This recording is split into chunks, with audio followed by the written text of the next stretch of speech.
Bonjour tout le monde. Alors aujourd'hui je vous propose une nouvelle vidéo pour apprendre à tricoter un bonnet en code 2-2. Alors c'est un bonnet pour débutants plus ou moins, enfin bon même les autres, hein. Mais au niveau débutant c'est intéressant parce que vous allez apprendre à faire la maille envers et puis à passer le fil pour faire des côtes. Donc le bonnet c'est quelque chose de pratique, en plus là on est au mois de janvier, il fait froid donc c'est quelque chose qui peut quand même être utile. Je vous rappelle que vous pouvez me suivre sur mon site Rêve de Fibre. Et puis aussi, vous pouvez me retrouver forcément là sur ma chaîne YouTube, Fanou Fibre, puisque là vous y êtes.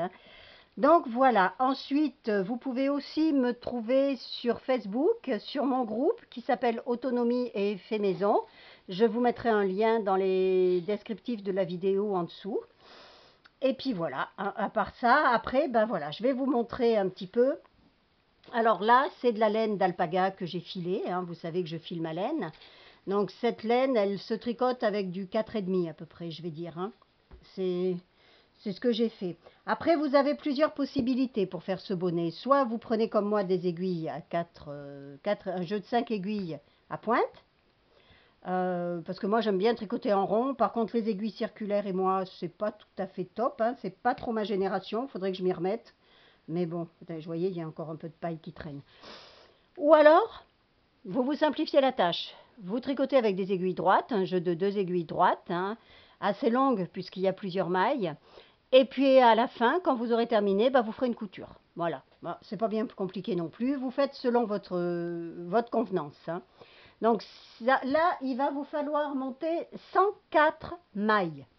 Vous allez monter 104 mailles sur des aiguilles droites normalement, sur des aiguilles circulaires normalement, sur des aiguilles à pointe, vous allez mettre 26 mailles par aiguille. 26. Donc là, ça tombe pile poil, 26, 26, 26, 26. Là, il n'y a pas de souci, tout rentre bien. Ensuite, il va y avoir, sur un jeu d'aiguilles comme ça, il va falloir voir que lorsque vous tricotez en cote 2-2, on va toujours se dire que ça tombera toujours juste. Non. Parce qu'il faut savoir, lorsque vous faites des cotes 2-2, mais c'est valable pour n'importe quel ouvrage, même en droit, que voilà, vous avez 2 mailles, 2 mailles, 2 mailles, 2 mailles. Mais si vous voulez arriver à la fin de votre ouvrage avec, si vous avez démarré 2 mailles en droit, avec 2 mailles envers à la fin, il va falloir que vous, parce que moi ça m'est arrivé plusieurs fois que je termine avec 2 mailles en droit, 2 mailles en droit, et je me disais flûte, je me suis mal pris dans mon décompte de mailles. Alors, il y a un truc tout simple à faire, c'est de diviser toutes vos mailles, la totalité de vos mailles par 2. Par exemple, j'ai 104 mailles, je divise par 2, ça me donne 52 mailles. C'est un nombre pair. Donc je vais forcément avoir une terminaison avec 2 mailles envers si j'ai démarré par 2 mailles en droit. C'est tout simple. Par exemple, vous voyez, si je fais, je monte 14 mailles par exemple. Si je divise 14 par 2, je tombe sur 7. C'est un nombre impair. Donc ici, j'aurai 2 mailles en droit. Je terminerai par 2 mailles en droit, comme j'ai débuté par 2 mailles en droit, puisque le premier jeu est à l'endroit, le deuxième à l'envers, le troisième à l'endroit, le quatrième à l'envers. Vous voyez?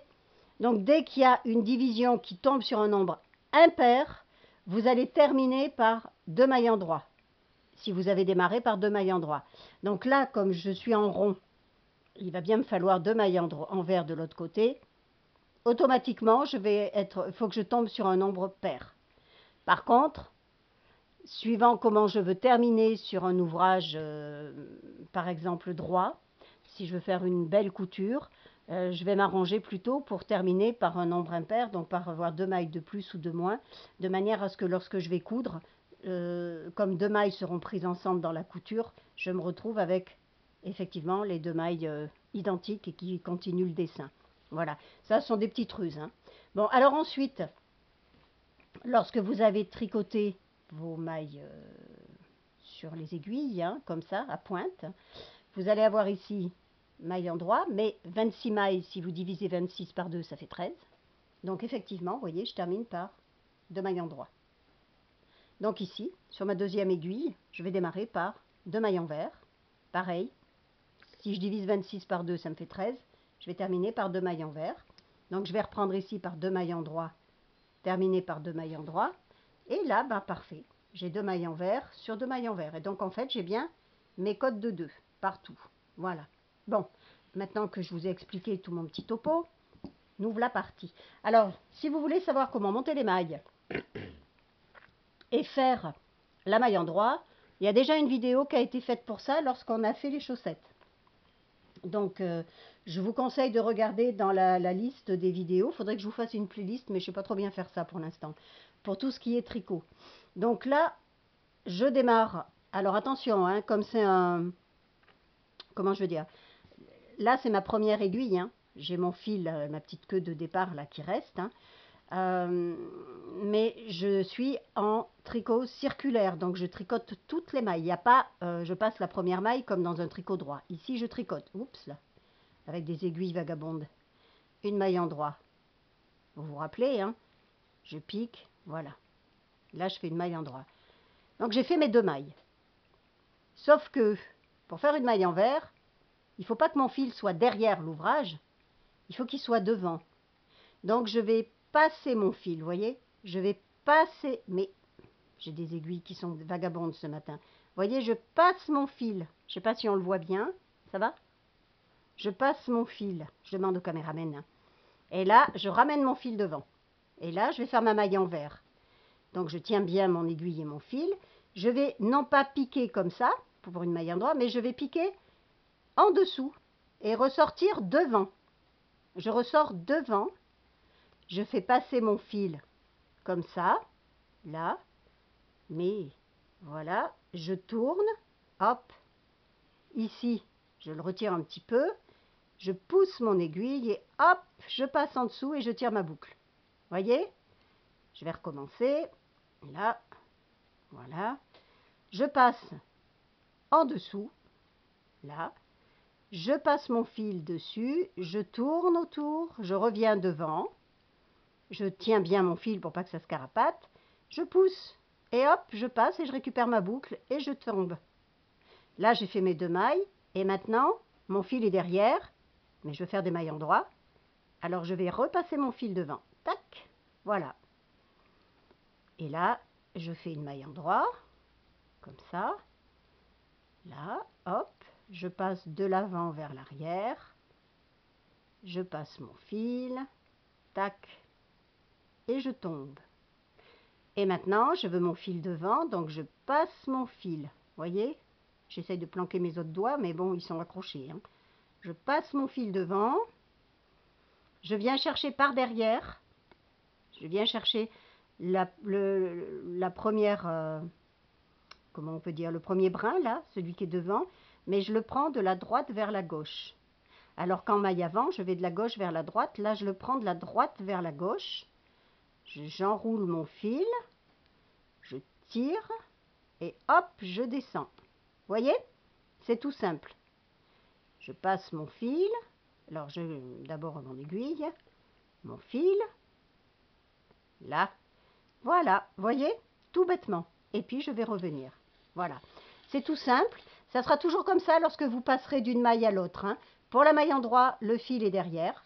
Pour la maille envers, le fil est devant. C'est tout simple. Une fois que vous savez faire la maille en droit et la maille envers, vous êtes capable de tout faire. Après, c'est un jeu de points. Ou alors des torsades, mais ça, c'est pour une autre fois. On fera des jambières, on essaiera de faire des torsades dessus, vous verrez, c'est sympa. Voilà. Donc ça, vous allez tricoter comme ça en rond. Bloum, bloum, bloum. Pendant, je dirais que si vous voulez juste un bonnet tout bête qui se rabat un peu, 21-23 cm.